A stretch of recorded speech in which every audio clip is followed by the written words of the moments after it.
Di mahanap yung address eh. Natago dito. Oh. May alaman.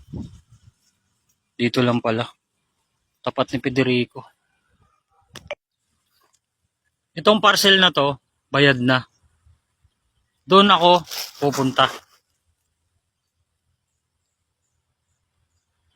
Yan. Doon sa kabilang bahay lang yan, number 1. Ang problema, sarado. Ngayon ang gagawin ko, iikot pa ako ngayon. Yan. Another obuscas na naman. So, punta tayo doon. Ayan. Ay, multang pala. Multang ina nyo. Ayan, oh. Ikot ako. Punta pa ako ng Bremen. Ito ang Bremen.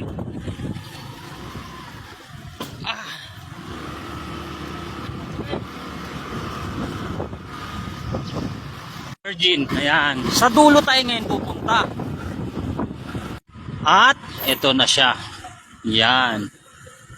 Ayan yung dito. Anak ng teteng. Bakit sinasara yan? Bigyan niyo ako ng 3 dahilan.